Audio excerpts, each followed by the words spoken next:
temptation is always around. Especially with social media, you'll see pictures that'll create feelings, but do you act on them? I think is the real answer. So if you do act on them, that's cheating. If you are flirting, if you are leading someone on, that's emotional cheating. If you are giving past that in a physical manner, that's also cheating, obviously. So there are different kinds of cheating, but most people just look at it if you're giving into the physical aspect. But I think there's also that emotional cheating. If you're married, if you're in a relationship, if you're giving in and you're emotionally attached to the opposite sex and you're giving into that, that's also a way of cheating, because you're giving part of yourself that you're supposed to be giving to yung kasitahan mo, the person that's supposed to be the only one in your life. Yeah. Nagtagal ko na lang yun, no? Siyempre, pag nasa isang relasyon ka, siguro napaka-importante na kahit ano pang relasyon yan, kung ano pang label yan, kailangan alamin mo palagi yung mga limitasyon mo, kung hanggang saan ka lang. Dahil siyempre kapag lumabas ka doon, lumagpas ka doon sa mga boundaries na yon, talagang magkakaroon ng problema. So alamin mo lang kung saan ka lulugar, umayos ka ng tama, at alamin mo muna yung mga consequences ng mga actions mo bago mo sila pag-isipang gawin talaga. Very wise, o diba? I mean, I do know that the whole topic of cheating, especially, you know, you can see a little bit of that in the trailer and whatnot. You really, it gets triggered. Oh, spoiler lang. Hello po muna sa inyong lahat. Hello po, I'm Joyang po, the Banana Queen of TikTok po. Ayan po. Unang-una po muna magpapasalamat po muna ako na nabigyan pa ako ng pagkakataong maging parte po ng movie na ito. First time ko pong makasali po sa isang movie, and I am happy and honored po na maka-eksena po ang ating mga stars ng Everything About My Wife po. And thank you so much po sa tiwala po, Creation Studios po, and Direct. Maraming salamat po. Ayun po, favorite ko po sa movie, pwede po ba sabihin po yun? Pero halos lahat po kasi po, pag po may ka-eksena ko po sila, sobrang happy ko po na nakaka-eksena ko po sila. Siguro po yung medyo last part po, yung sa cafe po. Yung confrontation po nilang dalawa po. Ayun po. Abangan nyo po yun. Yun nga eh. Yeah. Parang I wanna ask, ano nangyari? But then again, that's why the movie is there. Barista po ni Sir Miguel po. Ayan. Ako po yung barista po sa kanyang cafe. Okay. Okay, so my friend, ang character ni Sam, my family and the barkada, ang character ni Dennis. I wonder, sino kaya ang nasa side ng character ni Jeneline in the movie? Again, abangan niyo po! Kaming dalawa, pagka nasa set kami, pinag-uusapan muna namin yung bawat eksena. Paano ba namin ito gagawin? Tapos, open kami sa isa't isa kung meron kami mga suggestions. Ganon din si Dennis, pagka may gusto siyang makita, or pwede mo itong itry, ganon. Oo nga no, hindi ko naisip yun yung mga ganon. So maganda yung collaboration naming dalawa pagdating sa trabaho. Kasi maganda yung kinakalabasan ng mga scenes. Ngayon kasi mas nakakapag-usap na kami, mas nakakapag-suggest ng mga atake na pwedeng gawin. Kumpara dati, kung ginawa ko yun, baka sabihin, kumpara nagmamaroon naman ito. Kaya mo, siya magaling ito. Pero ngayon, siyempre, mag-asawa na kami. Mas komportable ng... Mas naiintindihan na niya na, siyempre, pinapaganda lang naman namin. Pero siyempre, sinecheck ko rin kung nasa mood siya. Kasi siyempre, minsan, mahirap maging masyado nagmamaroon ng magaling. Sorry, last pala. Yan eh. Kasi ayaw namin mag-usap ng parehong mainit ang ulo, parehong, ayaw namin magsabay. Pagka nakikita namin na okay na yung isa magsa-start na talaga. Automatic na yan sa amin, lalapit na.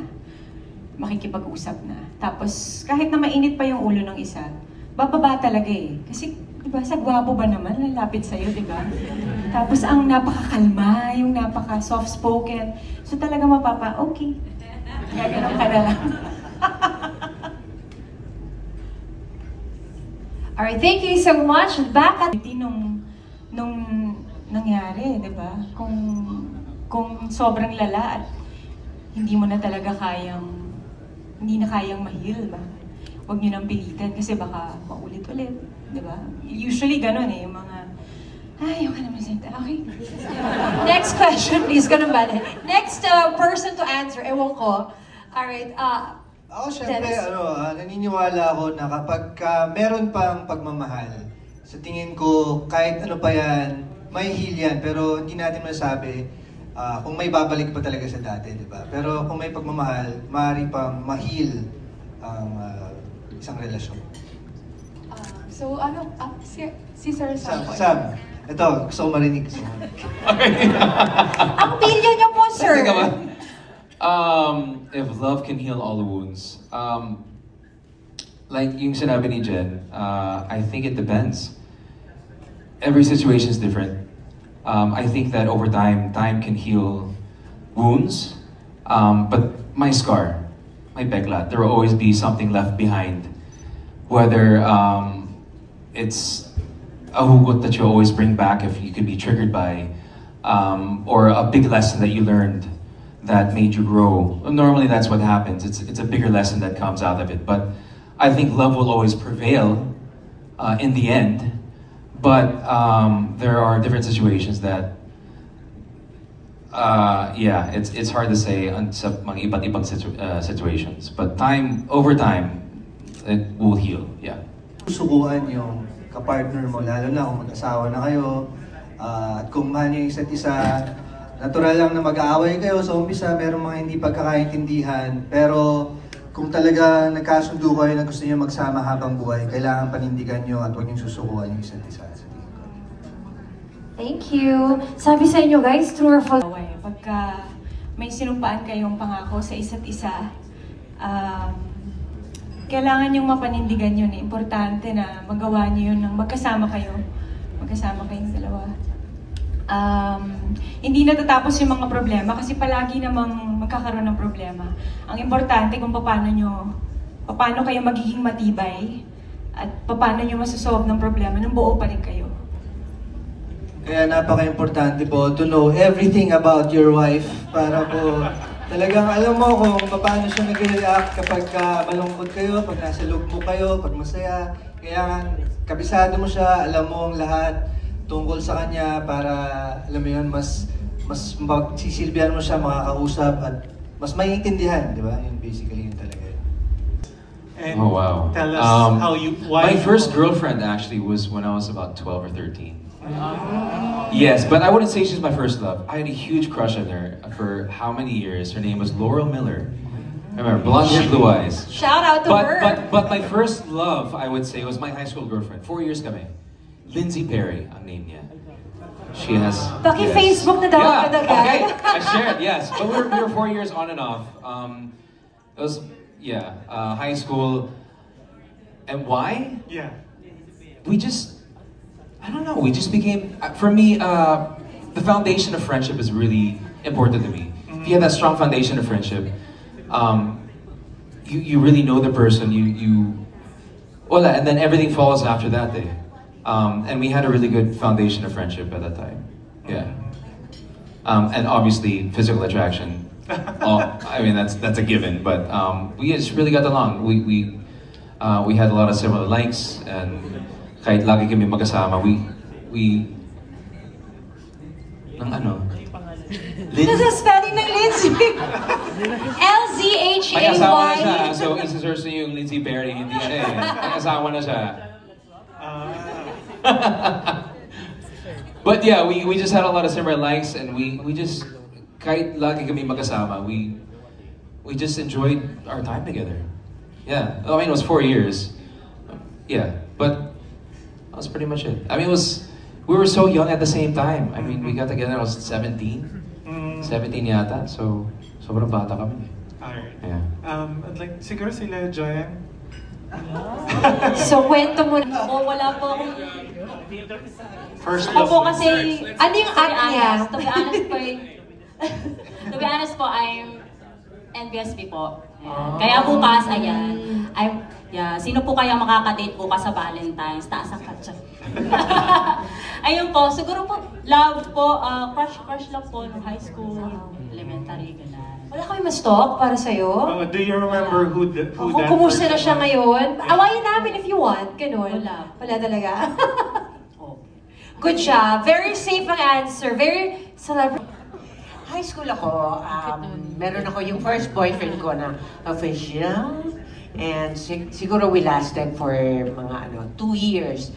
Nagustuhan ko sa kanya, matalino siya, malinis, at saka yung talagang lalaki, manly. Yun.